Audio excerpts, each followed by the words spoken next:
Definitely bittersweet, but the time has come to build my daughter a big girl bed. Of course, we're always needing more organization and storage for the kids' stuff, and this bed has a whole lot of it. Of course, the typical underbed drawers, but I also designed shelves built into the sides of the headboard, and it turns out awesome. Build plans will be linked down below, and this is for a full-size mattress if you're interested. But to get started here, I'm first getting all the legs glued up so they can sit aside to dry. It's hard to find thicker material, so I'm simply gluing 2 boards together to get the thickness I wanted for the legs.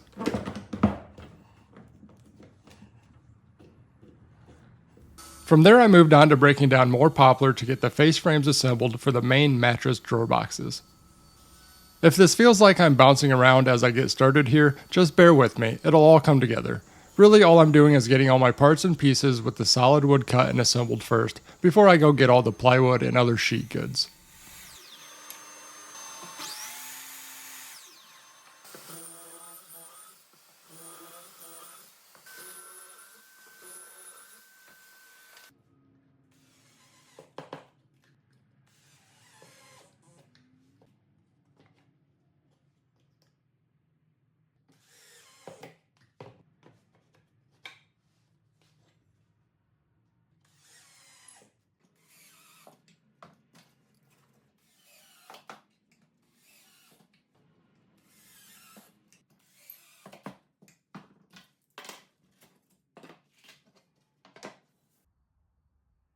With those 2 face frames set aside, up next was the frames for the headboard and footboard. Physically this is a large build, but all it is a series of simple frames and boxes put together. As you can see, this is designed to match her dresser and toy box I built as well, but I'm going to build this bed completely different, just to show you another way to end up with the same look at the end. On those I did all tongue and groove joinery on a router table, so be sure to check out those videos if you want to see that. But here I'm just going to assemble the frames first, and then cut a recess for the center panels afterwards. So, to assemble the frames, you can do it however you want using the tools you have. As an example, I'm going to use simple dowel joinery on one, and then on the other I'm just going to pocket screw it. This is a point I really want to illustrate. There are so many different ways you can do something to end up with the same finished look. You don't have to have all the expensive tools or do something exactly like a guy in a YouTube video is doing it. Anyways, with the frames assembled, next I'm using a 3/8 inch rabbiting router bit to create the recess for the center panels, just taking several passes to reach a 1/2 inch deep. As you can see, after adding the center panel, we'll end up with the same look as my other projects, but this time only using a handheld router and simple butt joint joinery.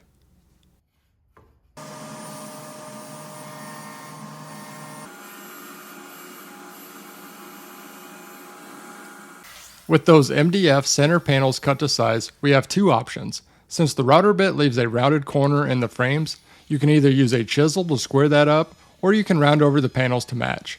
This won't be seen at all in the final product, so I find it much faster and easier to just round off the panels.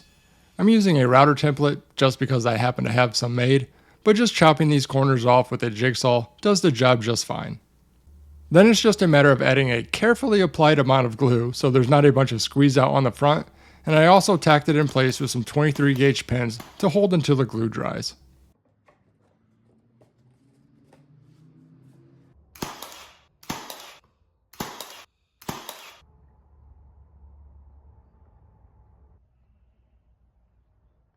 Next I could get the legs squared up and cut to size and joined to the panels.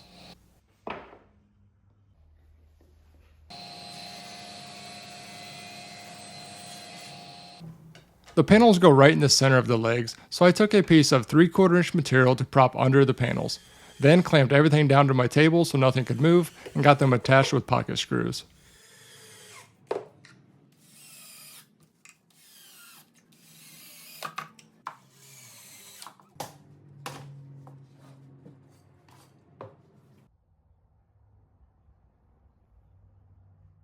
Now onto all the plywood work.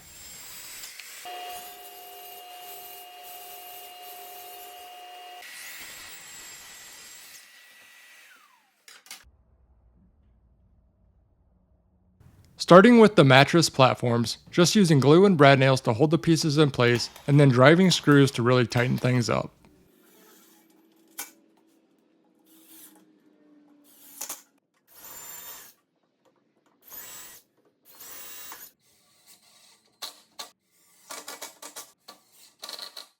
To get the center panels attached, you can see I just clamped the stretchers that go on the front in place to easily line these panels up where they go on the back.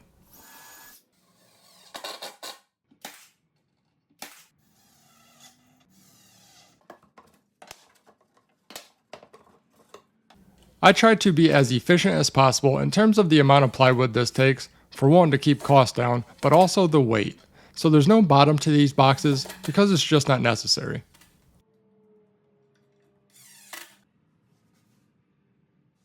Next, I could get those face frames that I made at the beginning of the video glued and brad nailed on.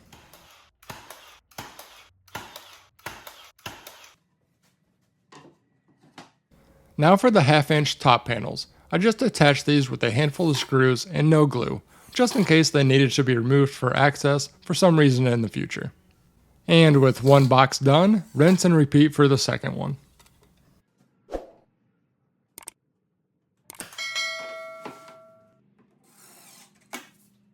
Moving on to the shelf portion of the headboard, first gluing and nailing these two pieces of plywood together to create the inside corners of the shelves, and then setting those aside.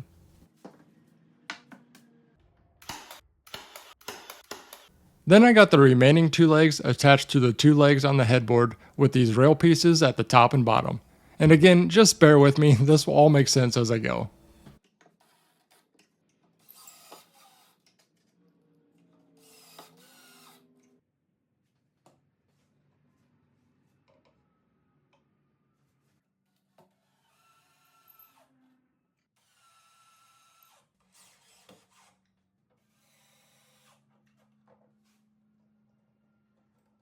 Here I'm adding a 1/4-inch plywood skin to just the inside of the shelf areas. This does several things. Covers those pocket screws, hides the frame of the front headboard so inside the shelves all looks the same, gives me stronger wood to use adjustable shelf pins rather than just the MDF, and also makes lining up and attaching those remaining 3/4-inch plywood corner pieces easier. Plus there's plenty of 1/4-inch plywood left over from the sheet I need for the drawer bottoms, so we didn't need to buy any extra material here.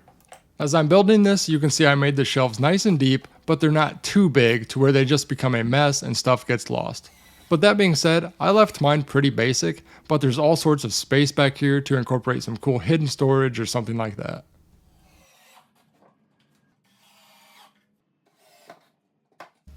Kind of hard to tell here, but there was a little more flex to the whole unit than I'd like, so I went ahead and added a couple more stretchers on the back to really square and strengthen things up.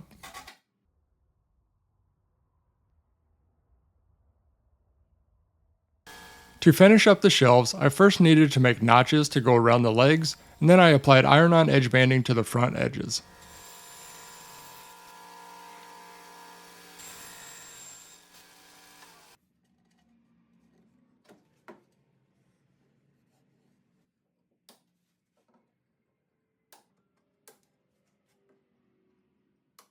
The bottom shelves get glued right in place on top of some additional blocking, and then I drilled adjustable shelf pin holes for the other shelves.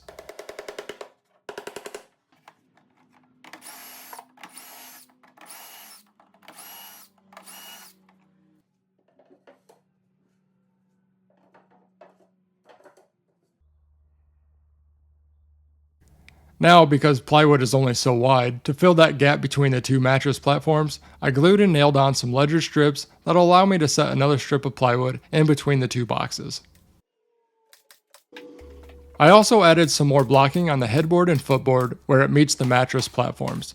This won't be seen at all at the end, it just fills in the gap and also gives me solid wood that I can screw the mattress boxes into. Up next was drilling dowel holes to attach the top cap on the footboard. This will be stained and finished separately from the rest of the panel, but I wanted to go ahead and get all this marking and drilling done before finish.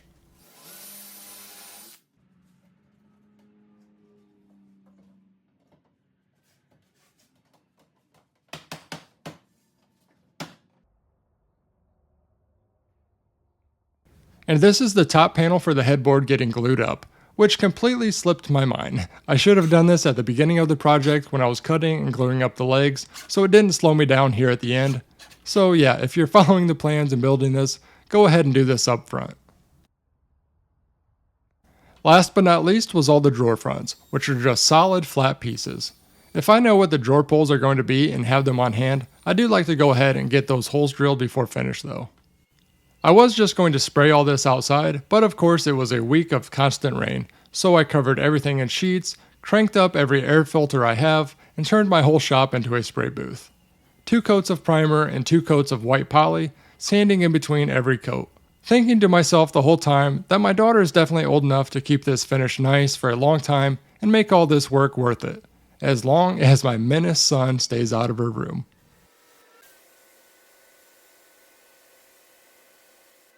In between coats of clear poly on those gray top caps, I kept the progress moving by getting the drawer slides installed.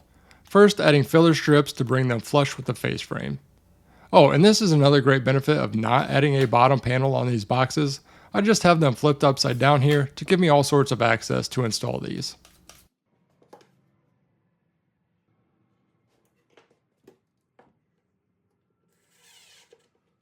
For the drawer boxes, I'm using pre-finished plywood, which is always the way to go for these.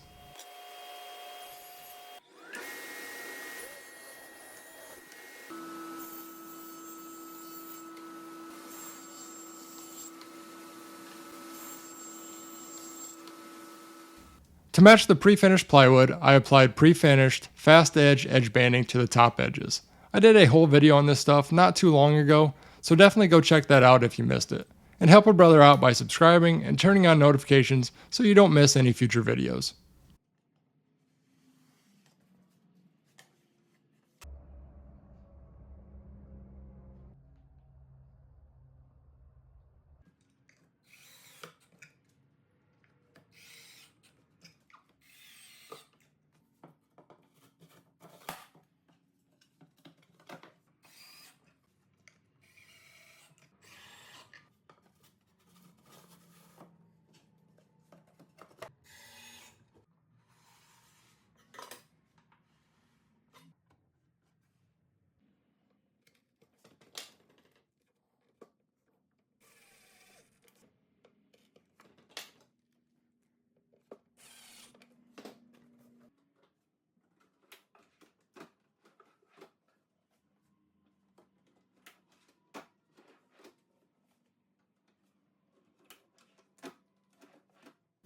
To get the drawer fronts attached, I used playing cards as shims, then used those holes I already drilled in the fronts to temporarily screw them to the boxes.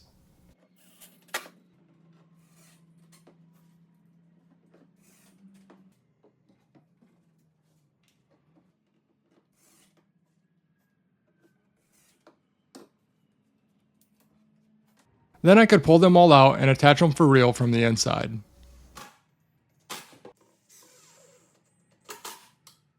Finally, I could finish drilling all the way through the box with a backer on the inside to prevent the plywood from blowing out, and then get the drawer pulls installed.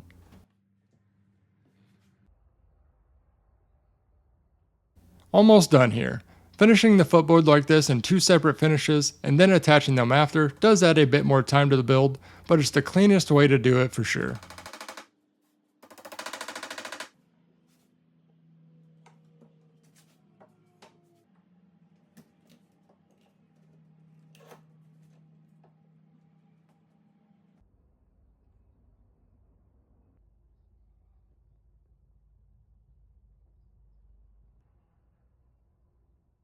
Of course I need to take this back apart to move it, but as you can see the mattress platforms are just screwed to the headboard and footboard from the inside. And that's it. Like I said, a big but pretty basic build. And most importantly, my daughter absolutely loves it. The pink drawer pulls were definitely the cherry on top. Link to the full build plans and all the tools and products I used are linked down below. As you know, liking and commenting on the video really helps me out and lets YouTube know they should show it to more people, so I really appreciate all that. Until next time, take care.